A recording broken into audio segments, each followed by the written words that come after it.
VIP is interesting in depression because depression is not always just a serotonin problem. Sometimes it's an immune brain communication problem. VIP stands for vasoactive intestinal peptide. And VIP is one of the most interesting peptides to discuss through the Praxis lens because it sits at the intersection of the nervous system, the immune system, the gut, blood vessels, and inflammation. When people hear depression, they often think serotonin, low serotonin, antidepressants, mood chemistry, and yes, of course, neurotransmitters do matter. But depression is bigger than one neurotransmitter. Depression can involve inflammation, immune activation, gut brain signaling, sleep disruption, pain, stress hormones, mitochondrial dysfunction, social disconnection, trauma, circadian rhythm disruption, metabolic dysfunction, and nervous system threat signaling. That is why VIP belongs in the conversation. VIP isn't simply an antidepressant peptide. That's, as always, too simplistic. VIP is better understood as a neuroimmune signaling peptide. It can influence immune balance, inflammatory signaling, gut function, vascular tone, and nervous system regulation. And that matters because in some people, depression may not feel like sadness first.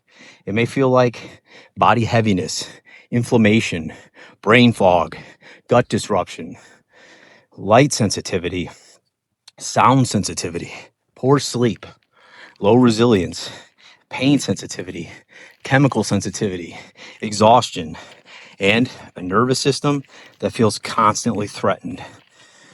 Through the Praxis lens, VIP asks a better question. Is this depression pattern partially neuroimmune? Is the immune system communicating danger to the brain? Is the gut-brain axis involved?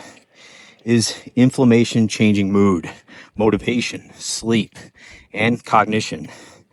Is the patient's body living in a constant inflammatory alarm state? The loop may look like this. Stress increases, gut barrier and microbiome signaling changes, the immune activation then rises, inflammatory signaling reaches the brain. Microglia become more reactive, sleep worsens, motivation drops, pain increases, mood declines, then stress rises again. This isn't just a mood problem. This is a system problem. So the lesson is not VIP fixes depression. The lesson is that VIP shows us that depression can involve neuroimmune communication. That's the Praxis point.